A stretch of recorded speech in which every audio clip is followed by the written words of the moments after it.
Benfica Podcast is one of the founding members of Benfica Independent. Benfica Independent is an independent platform made by fans for fans. And in it, you can find our podcast, along with many other podcasts, along with articles of opinion, video segments, and much, much more. We're also on Patreon, patreon.com/Benfica Independent, with exclusive contents for our Patreons. Hasta que no estás aquí dentro no sabes la grandeza de este equipo. Sí, es un club que tiene una grandeza que no se comprende si no estás aquí dentro. Usando uma magia única, benfiquista, que só nós sentimos assim. Por muitos desgostos que possamos ter, valores mais altos se levantam. E o valor mais alto que se levanta em termos futebolísticos chama-se Benfica.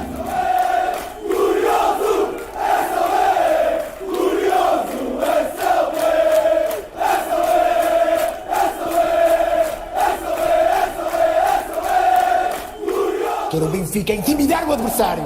Quero o manto sagrado entrar com vocês em qualquer estado e assustá-los, pá! É isso que eu quero!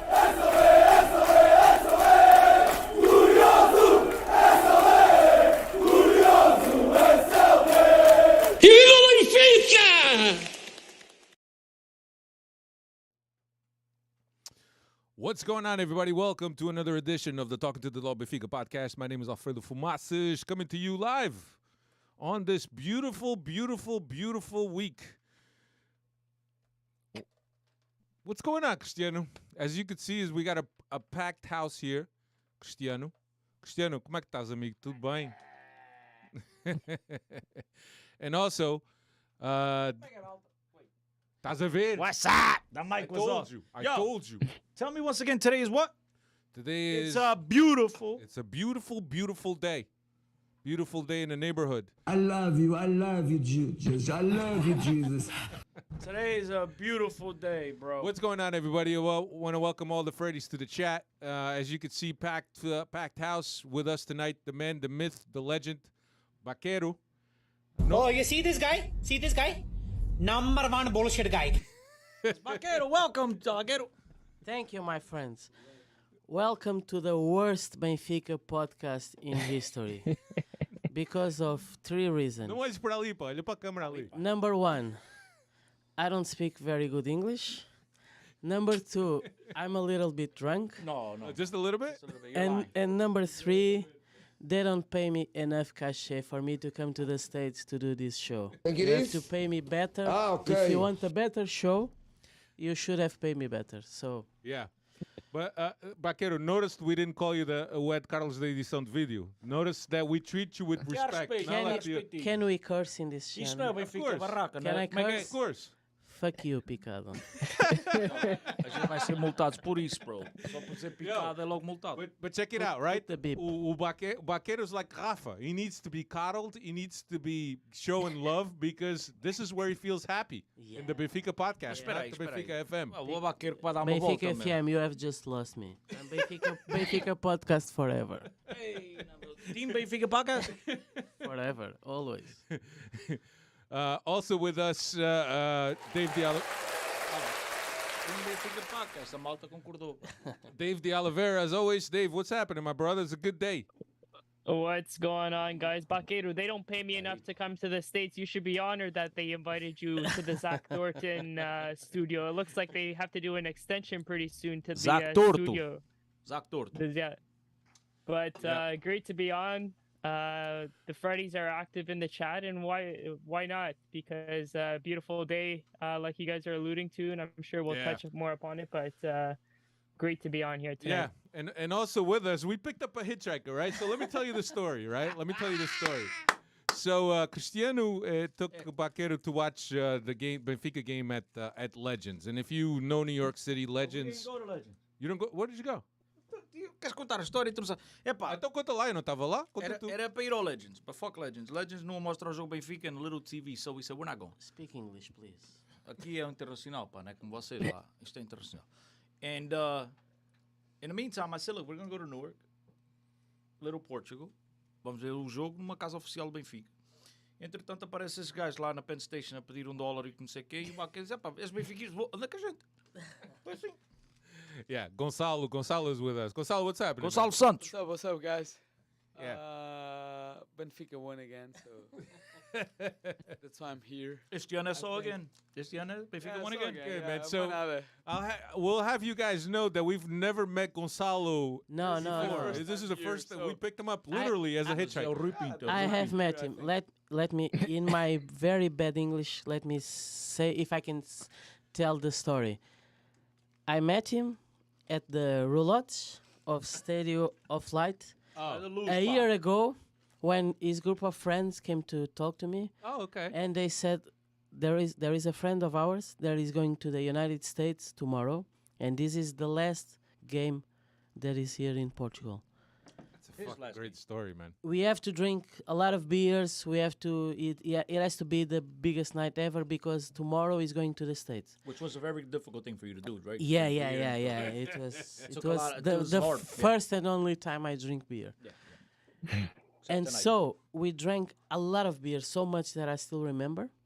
And so the guy next day goes to the United States, and 1 year later, he sent me a message. I didn't know it was him. Oh, so you knew he was here. Oh, yeah. Oh, okay. But I didn't know it was him. Right. But when I see him, that's the guy. That's the guy. I remember him. So welcome, Gonzalo. Welcome, bro. Welcome to the podcast. Hey, thank you. When you're about to play a sound effect, just give me a little nudge so you don't talk over me. Pá, o problema é que eu nem sei quando é que vou tocar. It just happens. Yeah, because I'm talking and all of a sudden you throw the sound effects. Yeah, just give me a little shove. I know you're gonna do something dirty. Já não falo mais. Anyway, here we are, episode 463, and as you can see by the title, Rocktober, which was a rocking October, right? In a month that started off with the tie at the Guimarães, that we felt, if this is going to be Benfica for the month of October, we got 2 PSG matches, we got a Juventus match, we got a Porto match. What are we going to end up being at the end of October? But here we are at the end of October, and everybody knows what the story is at October. Yet to lose a game. Qualified first in the Champions League. I think it was the most points that we've had in Champions League history. I think that I don't think I know. The only other 2 times that we've been undefeated in the Champions League was in, and I'll tell you right now because I wrote it down, was in 94-95, and Baquero can confirm this. Yes. And 2011-2012. Yes. Right. Correct. The only times that we've been undefeated in the group stages have been those years before, and now this year. Yeah. So incredibly proud. And I was telling these guys as I came on, and I came to Chris's house, and I was telling these guys I'm completely in love with this team, and everything about this team. I really am. And and they even you want to say the dare out loud, Cristiano? No. Okay, we'll save the dare for another day. There's certain things that stay in the studio behind the lights. Ninguém quer saber que tens tendências de paneleiro. Well, Baquer, you know this is not a family show. You guys you don't curse in your show, but this is all goes. We can do and say everything. Say everything you want. Can we do it? Yeah, you can say anything you want. The dare? The Roger Schmidt? The dare no. Cristiano says no. I've been working for 12 years on this podcast to get followers. I don't want to lose them all in one night. So let's just look. There's some things that are best not told, and leave it up to people's, off the record. Exactly. Now these people are always going to be wondering what it's about, and it's going to be a topic of chatter at the roulette. But for now, we'll talk about whatever. Yo, there's a little Alfredo. Look, first of all, before and I'm sorry. Cristiano Oliveira here today? Cristiano Oliveira, ladies and gentlemen, crack-a-lacking. Before I apologize for interrupting everybody, but look, we just wanted to welcome everybody to the, what do we call the chat? Freddy's. The Freddy's. We want to welcome Dave. Thank you, Dave. I don't drink, bro. I'm, salud. I want to welcome all the Freddies. Appreciate you guys tuning in once again to the Benfica Podcast. It is an absolute honor, ladies and gentlemen, to talk to you guys here on the Benfica Podcast. That being said, welcome. And once again, we have a couple of very interesting comments, right? We have Michael Miranda, Vaqueiro é lenda, alcoolicamente bem disposto, ainda mais. As long as you talk about Benfica, everyone understands. Doesn't matter, obviously, the Portuguese and English language.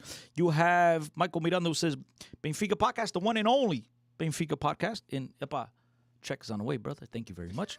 Tá aqui gajo, papagaio, Hugo Ferreira. I'm not even going to... That guy é gastar tempo para repetir o que ele diz. Mas tem aqui o Manny Baladão. So he says... É com V, não é com B, caralho. Manny... Só dá a ver, caralho. Do not Baladão. It says, so... Is it 463 or 464? Video, graphic, and title have different numbers. Is it 464? And it's 464. And there's a reason, Dave, that I read that question out loud, which is if we had a producer that actually showed up once in a while, we might have some good production here. Mas our producer, não sei o que a gente anda a fazer. So we apologize in advance. There, I fixed it. All right. Nick Valadão once again says, era outubro vermelho. SOB. When can we start the podcast? Chris looking like a gym rat in that thing. I'm buff. What can I say? A gym rat.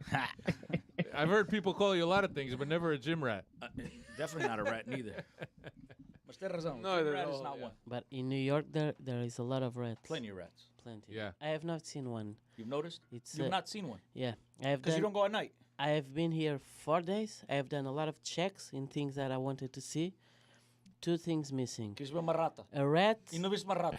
Yeah. Okay. 3 things: a rat, a pussy, and pussycat. and go to Walmart and see guns. Yeah, on Mas he's sale. out with me. Yeah. He saw, Gonçalo.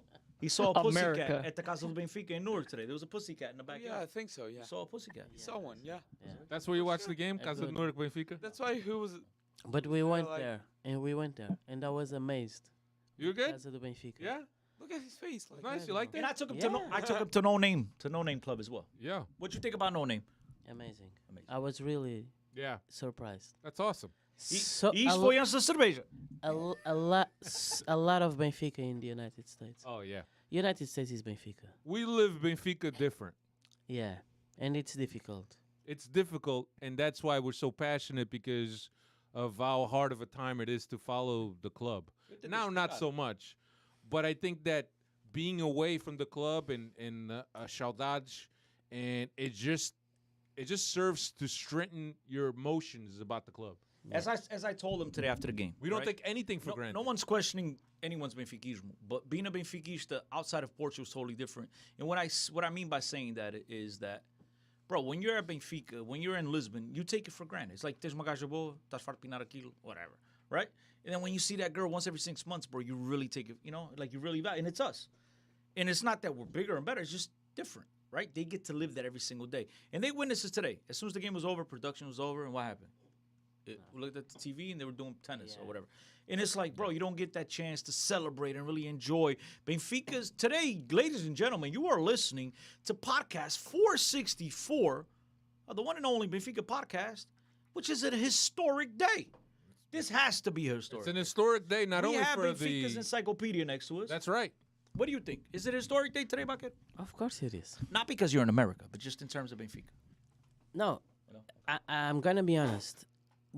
I'm starting to believe, because as a Benfica fan, we always think the worst thing is going to happen, and I thought today's game was going to be something not good. This is the day that everything goes shit. It goes south. Especially because of this shirt. Benfica wore You don't like the shirt? No. I hate the shirt.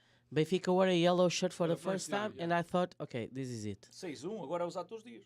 Yeah. Today is not going to be good. Because as Benfica fans, we are used to always thinking this is too good to be true. It's like Chicken Little. Yeah, but I'm starting to believe we are living an incredible team, an incredible year, and at the worst is going to be very good. At the best is going to be legendary. Yeah. So we just have to live the dream. Enjoy the moment. Yeah, because at the worst is going to be very good. Yeah. Now I agree with you. I like I said, I'm completely in love with this team. This team has me. This team has me. The coaching staff has me. Everything about this team, I love. I love you, Jesus. I love you. I love you, Jesus. Baquero, you couldn't have said it better than me, brother. And you're worried about your English. You hit all the main points there. So Thank you. good job there. Yeah. Couldn't have said it any better. Thank you. Yeah, so let's get it right into the podcast. Benfica played Chavez for the Liga Tuga this past weekend. I'll give you the lineup. Vlaco Dimos was in goal. Bas Silva, Otamendi, and Grimaldo. Arsenis and Enzo. Neres and João Mario. Rafa behind Ramos. It's the first time that we saw Arsenis play ahead of Tino. Cristiano, you think that's here to stay, or you think that's going to be circumstantial? Because somebody was saying that what they were saying, and this was Peggy that was saying that on times where we get most of the ball and teams are going to be playing they're going to be playing very deep in front of the goal. Do we really need Tino to defend, or do we need a guy with some more ball skills? I was daydreaming about walking around Manhattan with Baquero today. Were you referring to what, today's game or the other day? Chavez. Oh, Chavez. No, Arsenis came in for Tino. Yeah. Right? Yeah, so to give him a breather, knowing that And it was Enzo the first going to time miss that the next game. Arsenis got Starting 11 over Tino. Right. Yeah. Look, you have to understand that we're talking about who did Benfica play? Chavez. You have to understand that Benfica played a Chavez team that had caused some havoc throughout the season in terms of beating Sporting Braga, in terms of beating. Don't worry about the phone, man. Faz o É o Rui podcast, Costa, caralho. pá. É o Rui Costa. Tá bem. O Rui Costa está a danar esta hora. Ele está lá no Israel já de manhã. In terms of beating, they've caused some havoc. They beat Sporting. They beat Sporting Braga. So, Benfica had to take them a little bit serious coming into this game. They weren't just going to go over there and, guns blazing. They understood that you had to be cautious. But obviously, I think everything we've seen under Roger Schmidt, which is, look, they're cautiously optimistic. They're going to take care of their own end. And at the same time, do their very best to spank everybody going forward. And I think that's exactly what they did. They brought in a player that I think gave them different different tactics, different looks in that position. But I think a lot of it had to do with the fact that Benfica was going into a very important game in Maccabi with a player who has been crucial in this Benfica roster so far this year, which is Enzo Fernandez, and understanding that he was not going to play due to the yellow card situation. So play him, give Tino a breather, because today, the following game against Maccabi is going to be a very high-press game, a very high-tempo game. So I think, look, let's just call it what it is, bro. The honest truth about all this is the fact that Roger Schmidt, whatever the hell this guy touches, bro, just do it. I mean, touch my wife if you want to. I mean, do what you got to do, brother. You're hitting all the right notes, brother. He's been amazing. Gonzalo, what do you think of did you watch the Chavez game or no? Yeah. You gotta say. What do you think of the game, man? Do teams, when they come to Stadio Illusion, play eye to eye with us? You think they're going to be in for a treat? And what do you think? You think that's the right approach, or is the right approach being more on defense? No, man. Yeah, we did well. I think we played well. Like Benfica played like they should play. Like Benfica showed them like how we need to play like against everyone. Like Benfica, we played like we showed everyone against Chavez, especially that we're a great team, and we can play against whatever team that, especially in Portugal, we can play against everyone, and especially against Chavez, Orsnes, Enzo Fernandez, especially Neres too. They showed that they were awesome transfers, and I think that's the most important thing. And Benfica, I think we just, I don't know, I can't even explain how Benfica played so well against Chavez. Yeah. Like, because we were waiting for this. We were waiting for As Benfiquistas. Yeah, as Benfiquistas, we were waiting for a game like this. Yeah. Against Chavez. Yeah, but we're waiting for a game like this against Chavez. I don't know if it's a little bit of an overstatement, perhaps, but a game like this against Porto, it's more of an accurate statement, man. That's true. Yeah, against Porto, it was the same thing. I think Against Porto, we played well too, but I think against Chavez, I think what he's trying to say is the fact that What is he trying to say, Chris? with Benfica coming home, playing this against the Chavez teams, as I mentioned before, they gave Braga a difficult task. They gave Sporting a difficult task. Took them home and going into a game against, I was going to say Shakhtar, Maccabi, right? An all-important game. You want Benfica to come home and come off on a positive note.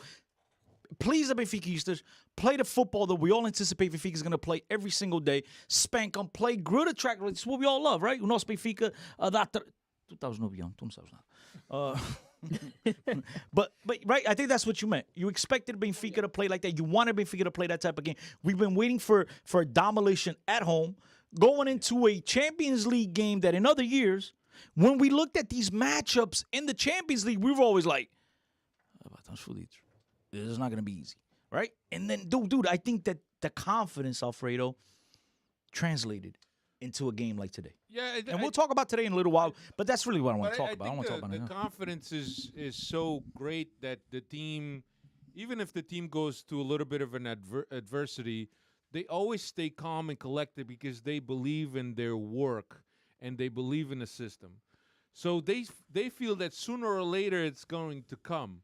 But one of the things that Cristiano and I were talking when we went to pick you up, Baquero, was that all the signings that we did this year have been right on target. Yeah, that's an amazing thing. This is, I believe in that. Of course, Roger Schmidt is becoming like even better than we would even imagine. Yeah. I remember last year I was watching PSV at Stadium of Light, and I thought Benfica won PSV, and I was impressed with PSV. Yeah. And so when Benfica was interested in Roger Smith, I was happy because I thought he is a good manager, and Benfica it was good for Benfica to break the cycle of these Portuguese managers. Yep. And go beyond, not think about a Portuguese one, but a very good one. And this is the first season in a long time that I think Benfica did the transfers thinking about only in sportive terms. Yeah. Okay, Yeah. so not in a financial. not buying a player For to improvement and sell later. Not you have like 4 wingers and one left back, and let's buy another fifth winger. Yeah. Because wingers sell, it's better to sell than a left back. So everything was really well done, and you can see the results. Yeah. When Benfica is structured and it is well thought, you can see the results. Yeah. Because that's something that we spent like 20 years saying, that Benfica has a huge potential. And now we are seeing that it is true. Yep. When things are done well, Benfica has a huge potential. Benfica is a huge club, Yep. if done well, And so it is amazing when you think about a player like Oshness. I mean, it's incredible how good he is. Yeah. I'm very fortunate to see the game at the stadium almost every week. And Oshness, it's even better live than it is on TV. It's one of those players that off the ball, when the camera is not, it's focusing on the ball, Oshness is doing amazing things on the pitch, So, and Alexander Ba defensively still has some issues, but is also very good. And about the game with Chavez, I didn't watch the game, so I was in the airplane. But it was amazing because as soon as I turned the Wi-Fi, Benfica was winning 2-0, and I do like a tweet: Benfica is winning 2-0, and it was already 3 or 4-0. And it's amazing that Porto drew, and in the last few years, it was very common for Benfica to, after Porto losing dropping points. Yeah, and this is a team that doesn't care about that. Yeah. No ghosts for Benfica this year. Yeah. Because we are so good that there are no ghosts. Yeah, and that speaks to what I was saying before, is just the confidence that the team has on what the capabilities and their abilities are, that they don't really care what Porto's doing, what Sporting is doing. If we play first, if we play after them, if we play the day before, the team doesn't really care. The team is so confident in their abilities. And you see that in Europe, right? We go into these European games and we look any team eye to eye. While in the past, we might say, oh, it's Juventus. Oh, it's PSG. Let's play defensively. Let's put another guy in the middle. No, the team is very true to their idea, to their game model, and they approach each game with the same mentality that at any point they can win a game. But I think all credit, to be brutally honest, and Dave, tell me if you disagree with me or not. Credit to Dave? He's next. He's second in line after this guy. I think all credit has to be given to Roger Schmidt. I think all credit? Yes, 100%. What about the players? He's changed the chip. He's changed the chip. He's changed the mentality. You gotta have, excuse me. You gotta have buy-in too. You just sat there and said that it didn't matter who they were playing. It didn't matter if Benfica, their previous opponents had dropped points or not. The fact is, I think that whole has to do the coaching staff has these guys focused on the next game and the next game only. Forget about it. And I think that whole has to do with coaching. With coaching, Roger Schmidt has proved since he's arrived to Benfica that it didn't matter all the noise at the Dragão. He went in and did what he had to do. Made 3 substitutions at halftime. We seen him today make 2, and we'll get into this game. Makes 2 substitutions in the 30th minute. You're like, what the? This man is just totally revolutionized Benfica, and he's had the players believing that the most important game. And the most important play is the next play, the next game, and that whole has to do. Because I don't think a Portuguese coach would have turned the players' attentions and as you just stated, their whole attitude in with such short time. Yeah, and do you think it's because of it's a foreign mentality? I think he doesn't buy into none of that bullshit. I think Roger Schmidt came in and said, "Boys, here it is, ladies and gentlemen. Look, I don't give a shit what titles you won. I don't care what happened. Today is a new page, ladies and gentlemen. You didn't improve Verissimo, Jorge Jesus, Florentino, tu não vales nada para aquilo. Yo, you didn't. Yo, with me, it's a new page. We're going to identify the problems. We're going to take care of the problems. We're going to put this team, give this team this best ability to win the game. The very next game, we'll worry about all that noise afterwards. Today, let's go on the field, play football. Nothing else matters. Our opponents lose, our opponents win. If we take care of our own business, it doesn't matter what anybody does. I think that's all mentality. That's the truth. Yeah, but you got to have buy-in from the players also, right? But dude, obviously everything's gone well. The players, you can tell, Rafa is playing with a freaking smile on his face. He even smiles on the Grimaldo is enjoying himself. These João Mario. And I know you guys listen to the Benfica podcast are dying for this moment. You want to hear me. You want to see me eat crow.